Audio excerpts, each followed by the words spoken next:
কোরআনের অসংখ্য আয়াত এবং রসুলের হাদিসে সেই ভালোবাসার দাবিতে নবীজির অনুসরণ, ইত্তেবা, নবীজির আনুগত্য এটার কথা বলা আছে। অতএব এই কথার আলোকেই মুফাসসিরিনে কেরাম, মুহাদ্দিসিনে কেরাম এই 1450 বছর ধরে ওলামায়ে কেরাম সর্বযুগে বলে আসছে যে রাসূলুল্লাহ সাল্লাল্লাহু আলাইহি সাল্লামের ভালোবাসা নবীজির অনুসরণের মাধ্যমেই প্রমাণ করতে হবে। আর নবীজির অনুসরণ যার মধ্যে আছে সেই কেবল রাসূলকে ভালোবাসে, এ কথাই প্রমাণিত হবে। অতএব যার মধ্যে নবীজির সুন্নতের অনুসরণ নাই তিনি ভালোবাসে না, আর যে ভালোবাসে সে অনুসরণ না করে থাকতে পারে না। একটা আরেকটার সাথে কাগজের এই পিঠ ও পিঠ, এই কাগজ এটার এই পিঠ আর এই পিঠ, তাহলে এই পিঠ থেকে এই ফিটটা আলগা করা সম্ভব? এইটা আলগা করা যাবে? এটা পয়সার এই পিঠ ও পিঠ আলাদা করা যায়? টাকার এই ফিট ওই ফিট আলাদা করা যায়? ঠিক রাসূলুল্লাহ সাল্লাল্লাহু আলাইহি সাল্লামের ভালোবাসা এবং অনুসরণ আলাদা করা যায়। ভালোবাসলে অনুসরণ করতে হয়, অনুসরণ করলে ভালোবাসা প্রমাণিত হয়। কোন তো এই বাংলা কথাটা কইলে ভালো, আমার কথার মূল কথা আদায় হবে। কোন কি কইছি? কোন ভালোবাসলে অনুসরণ করতে হয় না, না মাথা লাগতে বলি নাই মিয়া, মুখে বলতে বলছি। কোন কথা এটা? ভালোবাসলে অনুসরণ করা হয়। সবাই বলে ভালোবাসলে অনুসরণ করা হয়। হ্যাঁ, অনুসরণ করলে ভালোবাসা প্রমাণিত হয়। অনুসরণ করলে ভালোবাসা প্রমাণিত হয়। কোন আবার কোন? ভালোবাসলে অনুসরণ করা হয় আর অনুসরণ করে ভালোবাসা। বুঝছিনি কথা? এটা সহজ হিসাব, এটা একদম বাংলা সহজ কথা। আল্লাহ তাআলা এই জন্যই বলছে, কোথাও বলছেন ভালোবাসা, কোথাও বলছেন অনুসরণ, কোথাও বলছেন অনুসরণ, কোথাও বলছেন ভালোবাসা, অর্থাৎ কাগজের এই পিঠে। স্বাভাবিক হিসাব। ভালোবাসো তো অনুসরণ করো, অনুসরণ করো তো ভালোবাসো, খালাস, সোজা হিসাব। এই জন্য দয়া করে এই কথাটা আপনারা রসুলের শহর থেকে, নবীর রওজা পাকের কাছ থেকে আমি আসছি, এই জন্য আমার মনে থেকে এটা বললাম, এজন্য বললাম।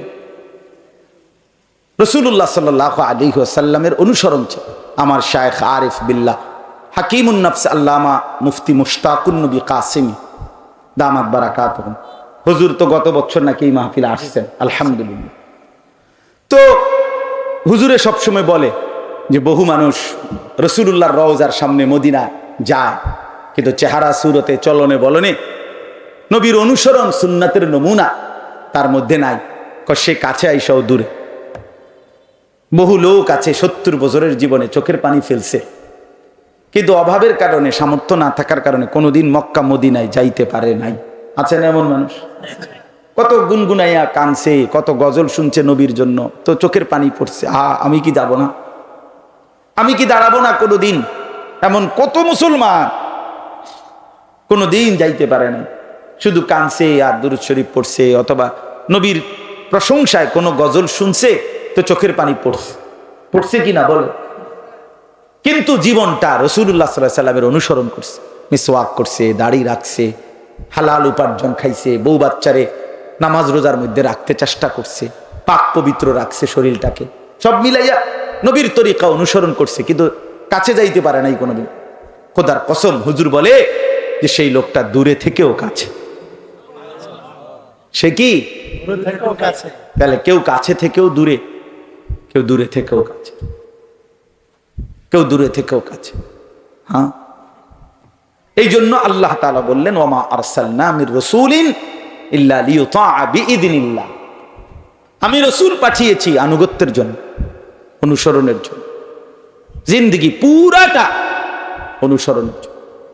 এই জন্য আপনাদের কাছে আমি প্রথম কথা বললাম, নবী সাল্লাল্লাহু আলাইহি সাল্লামের অনুসরণের মধ্যে আমাদের ঈমানের পূর্ণতা নিহিত, নবীজির অনুসরণের মধ্যে আল্লাহর ভালোবাসার প্রাপ্তি নিহিত, নবীজির অনুসরণের মধ্যে আল্লাহর কাছ থেকে মাগফিরাত, গুনাহ মাফ, জাহান্নামের মুক্তি এটাও লুকায়িত। নবী সাল্লাল্লাহু আলাইহি সাল্লামের ভালোবাসার মধ্যে আমার দুনিয়া আখিরাতের সার্বিক নিরাপত্তা, সৌন্দর্য, সমস্ত কিছুর পূর্ণতা। বলেন আলহামদুলিল্লাহ।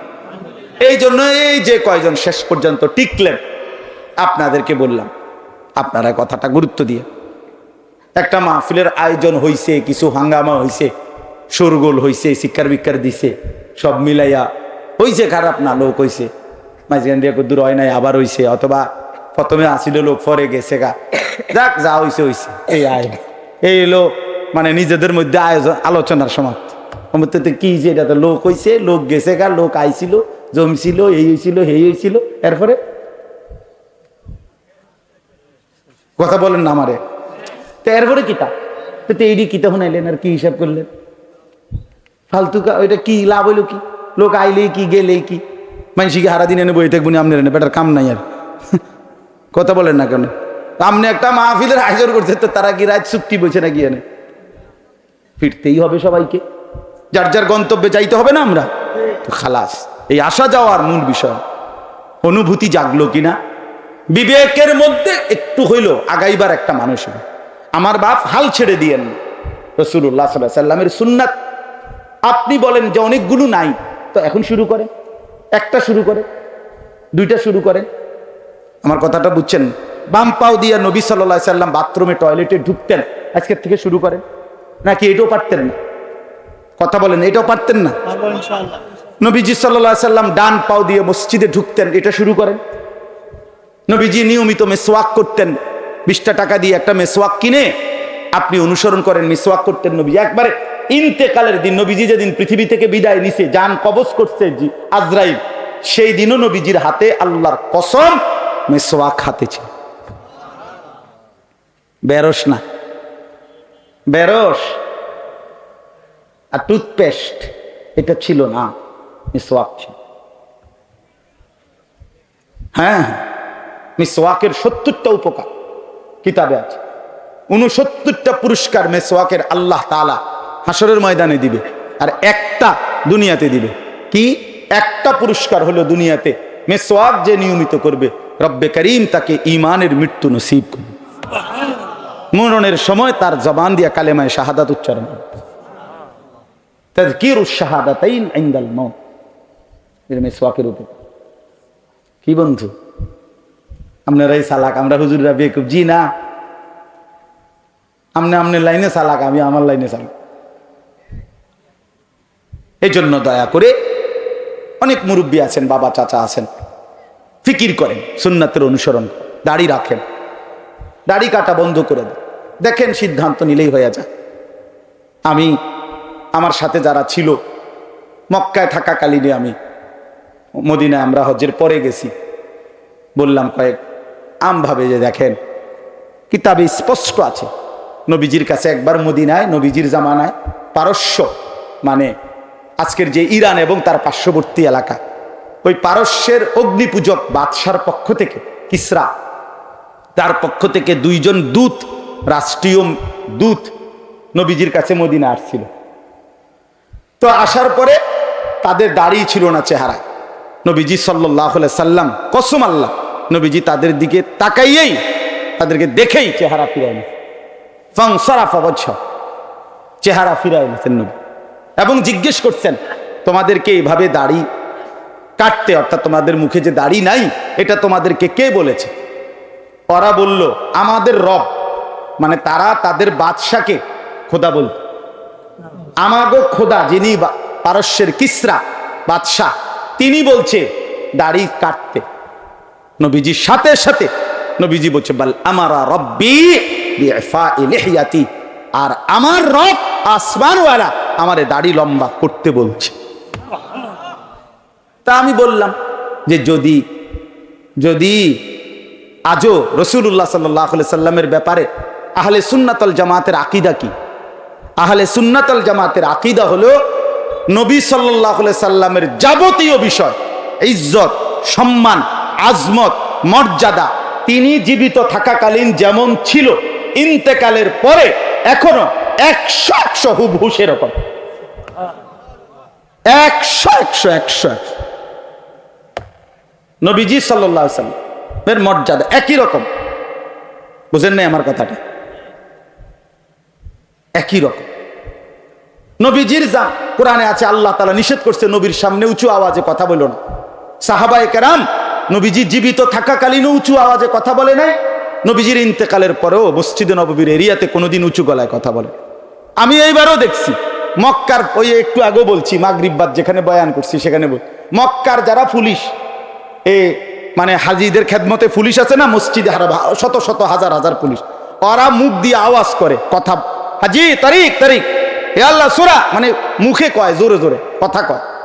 কিন্তু মদিনার কোন পুলিশ রাসূলুল্লাহ সাল্লাল্লাহু আলাইহি ওয়াসাল্লামের রওজার এখানে কেউ মুখে কিছু বলে না, হাত দিয়ে টানে, শুধু হাত দিয়ে ঠেলে আগায় দেয়, এরা কথা কয় না, জোরে আওয়াজ করে, এটা নিষেধ। এটা রাসূলুল্লাহ সাল্লাল্লাহু আলাইহি ওয়াসাল্লামের আজমত। ইন্তেকালের আগে তিনি যেমন মর্যাদা যা কিছু ছিল এখনো তা। নবীজি সাল্লাল্লাহু আলাইহি সাল্লামের স্পষ্ট হাদিস, তিনি বলছেন আমার ইন্তেকালের পরে যারা আমার রওজায় মদিনা আমার সামনে দাঁড়িয়ে আমার জিয়ারত করলো, তারা যেন হুবহু আমার জীবিত থাকাকালীন আমার সামনে জিয়ারত করলো, হুবহু 100। তাইলে কি বুঝাইতে চাচ্ছি? বুঝাইতে চাচ্ছি এই কথাটা, যেই নবী সাল্লাল্লাহু আলাইহি সাল্লাম জীবিত থাকাকালীন দাড়িবিহীন চেহারা দেখে চেহারা ফিরাইয়া নিলেন, আজও যারা নবীজির রওজার সামনে যাবেন তো তাদের চেহারায় যদি দাড়ি না থাকে তো নবী সাল্লাল্লাহু আলাইহি সাল্লাম চেহারা ফিরাই নেবেন না? তো আপনি কারে সালাম দিবেন? আলহামদুলিল্লাহ, যে এই 2-4 জন আমার সাথীদের মধ্যে ছিল, আমার 54 জন সাথী, আলহামদুলিল্লাহ আল্লাহর দয়ায় মদিনা যখন রওনা দিছে সবার চেহারায় দাঁড়িয়েছে। এবং কাল পরশুদিন যখন আসছি এয়ারপোর্টে, ওই পর্যন্ত আমি একজনকে দেখি নাই আর দাড়িতে হাত লাগাইতে। আলহামদুলিল্লাহ, আল্লাহ আমার সাথীদেরকেও বরকত দান করে, আল্লাহ আপনাদেরকেও তৌফিক দান করে। আমার প্রিয় বন্ধু, আরেকবার দিলের সাথে বোঝাপড়া করেন, অন্তরের সাথে কেন রাখবেন না? কেন কেন রাখবেন?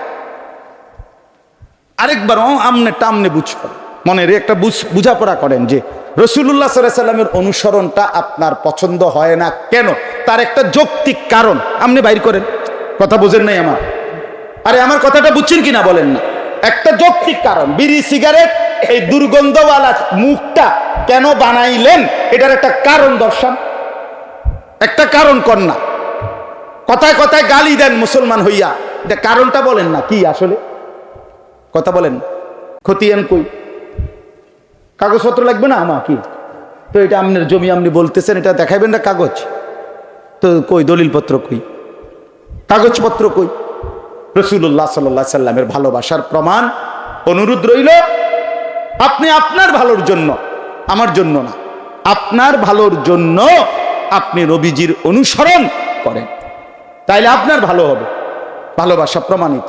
আখিরাত চাইতে হইলে অনুসরণের মাধ্যমে প্রমাণ করতে হবে। আর দুনিয়া ভাত মাছ চাল ডাল জিলাপি বিরিয়ানি খিচুড়ি অথবা দুনিয়াবি কোনো কিছু, এইটা যদি পাইতে চান রসুলের ভালোবাসার নাম দিয়ে, এলে ঠিক আছে, কোনো সমস্যা নেই। কিন্তু আল্লাহ বলছে রসুলের অনুসরণ করবে সে আখিরাত পেতে চায়, যে আল্লাহকে পেতে চায়, যে বেশি বেশি আল্লাহর জিকির করতে চায়, যে আখিরাত যদি দরকার লাগে তাইলে এই সম্ভব করলে ওই তো না না কাকু, বিড়ি খাইতে খাইতে নবীর ভালোবাসা, জি না, এত রঙে দোয়ান বাহি খায় না, এত রং না, এত তামাশা না। এটা দুনিয়া পাওয়া যাবে, দুনিয়া মিলবে, আখিরাত মিলবে, আখিরাত। এবার আসেন দ্বিতীয় অংশ, শেষ কথা। একটু আগে আমরা এটা বলছি, নবী সাল্লাল্লাহু আলাইহি সাল্লামের অনুসরণের মাধ্যমে আমাদের আল্লাহ আমাদের গুনাহ মাফ করে দিবে, ঠিক কিনা বলেন? ওই যে ওয়াগফির লাকুম যুনুবাকুম, আল্লাহ বলছে তোমাদের গুনাহও মাফ করে দেব। তাহলে আমাদের মাগফিরাত আমাদের দরকার কিনা? কথা বলেন না? এই শেষ, কথাটা শেষ, আর একটু কথা, এটাই শেষ। আমাদের মাগফিরাত আমাদের দরকার কিনা? আমাদের প্রত্যেকের জিন্দেগিতে নেকি চাইতে গুনাহ বেশি কিনা? অনেক বেশি, আমারও আপনার অনেক অনেক অনেকবার গুনার দিকে তাকাইলে নেকি বলতে কিচ্ছুই নেই, অন্ধকারই দেখা যায়। এই জন্য মাগফিরাত দরকার, আমাদের গুনাহ মাফ পাওয়া দরকার। তো আল্লাহ তাআলা এই আয়াতের মধ্যে একজন মুসলমান মুমিন নিজের গুনাহ মাফ পাওয়ার জন্য, নিজের গুনাহ মাফ করাইবার জন্য একটা দারুণ চমৎকার কার্যকর একটা পদ্ধতি, কৌশল আল্লাহ বলছে। কৌশলটা কি? কৌশলটা হলো নবী সাল্লাল্লাহু আলাইহি সাল্লামের দরবারে ওনার সম্মুখে গিয়ে হাজির হওয়া, নবীজির সামনে গিয়ে দাঁড়ান। নবীজির সামনে গিয়ে দাঁড়াইয়া কেউ যদি আল্লাহ তাআলার কাছে নিজের গুনাহ মাফ চায় আর সাথে দিল থেকে এটা বলে, হে আল্লাহর রসুল, আপনাকে সামনে নিয়ে আমি আল্লাহর কাছে আমার গুনাহ মাফ চাচ্ছি, আপনিও লগে আমার জন্য আল্লাহর কাছে একটু সুপারিশ করেন, আমারে আল্লাহ যেন মাফ করে দেয়। আল্লাহ এই আয়াতে বলছে, বন্ধু আপনার উম্মতের আবদারে আপনি যদি কোন আমার কাছে, আমি লগ 100 মাফ করে দেব। আপনি শুধু কুদু কইলে এইটাই এই কথা। ওয়ালাউ আন্নাহুম ইয যালামু আনফুসাহুম, রব্বুল আলামিন বলেন, আমার বান্দারা যদি পুরা জিন্দেগি গুনাহ করে ফেলে, নিজের উপরে জুলুম করে ফেলে, গুনার সাগর যদি পাহাড় পরিমাণ গুনাহ করে ফেলে, কোটি কোটি গুনাহ যদি করে, জাউকা, এরপরে আপনার সামনে আসে, আপনার সামনে হাজির হয়, ফাস্তাগফিরুল্লাহ, এরপরে আপনাকে সামনে নিয়ে যদি আমি আল্লাহর কাছে গুনাহ মাফ চায়, ইস্তিগফার করে, ওয়াস্তাগফারা লাহুমুর রাসূল, আর তাদের জন্য আপনি রাসূলও যদি আমি আল্লাহর কাছে একটু মাফ চান, মানে সুপারিশ করেন, আপনি বন্ধুও যদি বলেন যে আল্লাহ আমার এই উম্মতকে আপনি মাফ করে দেন, লাওয়াজাদুল্লাহ তাওয়াবার রাহিমা, আল্লাহ বলে, বন্ধু আমি ওয়াদা দিলাম, সাথে সাথেই আমি আল্লাহকে আপনি তওবা কবুলকারী হিসাবেই পাবেন, আমি মাফ করে দেব। রাহিমা, আমি দয়াশীল, দয়াও করব মাফও করব, আমি আল্লাহ অবশ্যই মাফ করে দেব। সুবহানাল্লাহ। কেন মদিনা গেলাম, কেন মদিনা যাব, কেন নবী সাল্লাল্লাহু আলাইহি সাল্লামের রওজার সামনে দাঁড়াবো? এই জন্য আমার যে গুনাহ মাফ দরকার, দরকার না? আমার যে মাগফিরাত দরকার, আমার যে জাহান্নামের আযাব থেকে বাঁচা দরকার, এই জন্য যাও, এই জন্য যাওয়া, এই জন্য যাও। এই জন্য রাসূলুল্লাহ সাল্লাল্লাহু আলাইহি ওয়াসাল্লামের, একটু আগে বললাম, সমস্ত উলামায়ে কেরাম এই ব্যাপারে একমত, যে এই কোনো ব্যাপারে নবীজির জীবিত থাকাকালীন যেই হুকুম, ইন্তেকালের পরেও সেই হুকুম। কথা বোঝেন না? তাহলে আল্লাহ বলছে, আপনার সামনে এসে যদি কেউ মাফ চায় আমি আল্লাহর কাছে, আপনিও যদি বলেন, তাইলে আমি মাফ করে দেব। এটা জীবিত থাকাকালীন যেমন, ইন্তেকালের পরে এখন রাসূলুল্লাহর মদিনায় রওজা আতহারের সামনে দাঁড়াইয়া বললে, আর নবী যদি আমার দিলের দরদ আর ব্যথা দেখে, নবীর মহব্বত অনুসরণ দেখে, আর রাসূল সাল্লাল্লাহু আলাইহি সাল্লাম যদি কুদ্দুর বলে, খোদার কসম আল্লাহ মাফ করে দেবে, মাফ করে দেবে। এটার প্রমাণ এই একটা প্রমাণ বলে শেষ করছি। কিতাবের মধ্যে, সব কিতাবে একটা বিখ্যাত ঘটনা আছে। একজন বড় বুজুর্গ ছিলেন, উবাইদুল্লাহ আল আতিবি রাহমাতুল্লাহি আলাইহি, ওনার নাম আতাবিও বলে। তো এই বুজুর্গ আল্লাহর ওলি, আল্লাহর এক নেক বান্দা, নবীজি সাল্লাল্লাহু আলাইহি সাল্লামের ইন্তেকালের পরে একবার এই বুজুর্গ নবীজির রওজা শরীফ মদিনা, নবীজি সাল্লাল্লাহু আলাইহি ওয়াসাল্লামের রওজার পাশে দাঁড়িয়ে আছেন। তো এই অবস্থায় একজন সহজ সরল মুসলমান, সাধারণ মুসলমান, এই লোকটা আয়েশা নবীজি সাল্লাল্লাহু আলাইহি সাল্লামের রওজার সামনে, সেই লোকটা এসে দাঁড়াইছে, এই বুজুর্গও পাশে দাঁড়ান। শুনতেছেন কথাটা? এইটাই শেষ কথা, এই শেষ ঘটনাটা বলতেছি। সব কিতাবে, আরবি, উর্দু, বাংলা, নবীজির মদিনার ফজিলত, জিয়ারতের ফজিলতের উপরে যত কিতাব আছে, ওখানে আছে এই কথা, ঘটনা এটা। তো এই লোকটা, ওই যে সাধারণ গ্রাম্য সহজ সরল মুসলমানটা আইসাই, ওই বেটা আহাম্মক, কথা বলো কেন, ফালতু কোথাকার বেটা,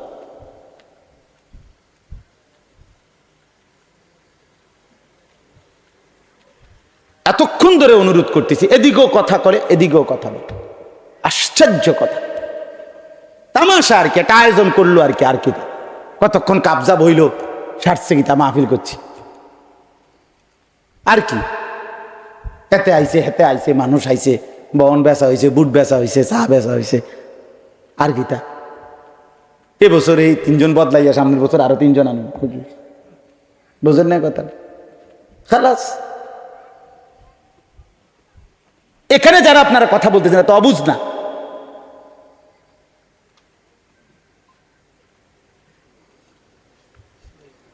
আস্তাগফিরুল্লাহ, আস্তাগফিরুল্লাহ।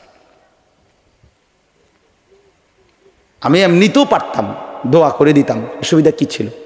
আমার মাওলানা মাহমুদ ভাই, বিশ্বাস করেন না, আমি মদিনা শরীফ থেকে যখন রওনা দিছি রবিবার দিন, তখন আমাদের ফ্লাইট হলো রবিবার দিবাগত রাত 2:30টায়, মানে সৌদি 2:30টায়, সকাল 8টা বাজে বাসে উড়াই লাইছে।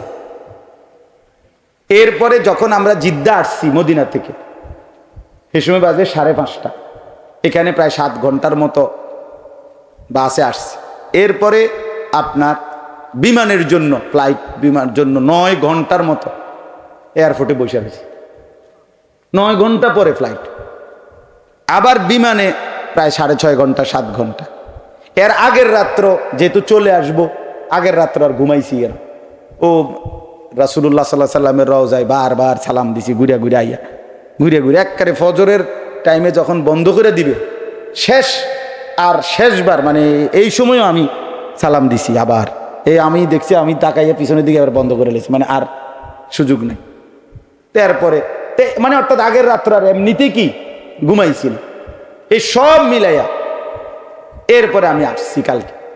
আমি তখনই বলছিলাম মাহমুদ ভাইরে যে আমার আজকের মাহফিলটা মানে একদিনটা কমপক্ষে যেন বাদ করে দেন, আমি কষ্ট হয়ে যাব ভাই, আমার খুব ক্লান্তি শরীরে, সারাক্ষণ ঘুম আসতেছে। আমি কিন্তু উনি আমারে কইছে, ওনার মাদ্রাসা তো আমি বয়ান করছি ওই মাদানিয়া, কিন্তু উনি বলছে হুজুর আমার মাদ্রাসার বয়ানটা তো কোনো সমস্যা নাই, এটা ইসলাহি মাহফিল ভিতরে হয়, আমারটা তো আমি বাদ করে দিতে পারতাম, কিন্তু এই মাহফিলটার কথা বলছে, এই ছেলেরা অনেক মহব্বত করে আয়োজন করছে, অনেক খুশি হয়েছে, তারা অনেক বক্তা আলেম ওলামা দাওয়াত দিছে, পোস্টার আমনে তারা খুশি হইব। তখন আমি শুধু এই মাহফিলটার কথা শুই না যে ঠিক আছে আমি বলছি ঠিক আছে আমি এই পরে আসছে। আমার প্রচন্ড ক্লান্তি শরীরের মধ্যে, কথা বুঝছেন কি? কিন্তু কোনোভাবেই আপনাদেরকে বুঝাইতে পারলাম না, আপনারা আপনাকে ক্যাশ ব্যাস করতে আছে। আফসুস, আসল আফসুস। পাঞ্জাবি টুপিওয়ালাও কথা কারে বলবো, কারে শোনাম? পাঞ্জাবিওয়ালারও আর কিছু দরকার নেই, এখন মোবাইল আছে, সমস্যা কি? যা দরকার সেটা তো আছেই, ফেসবুকে আছে, ইউটিউবে আছে, আর কি দরকার? যেটা লাগবে সেটা তো মোবাইল আব্বারে দিগেলেই হবে। না বাস্তব এখন মানসিকতা এটাই। হুজুর হুজুর টুজুর চাইনি, তুমি আছো হুজুর একজন লইয়া ফুরা রইছ, আমার মোবাইলে আছে লাখ হুজুর। আগে কইতো বানছে, এটার এখন নমুনা আছে। আগে মুরব্বীরা অনেক সময় কথা কইতো রসিকতা করে, চা দোয়ান, আরে বেটা 2-4 জন হুজুর আমরা পকেটে রাখি, কয়েক হাজার হুজুর পকেটে রাখি, ওই যে মোবাইলের ভিতরে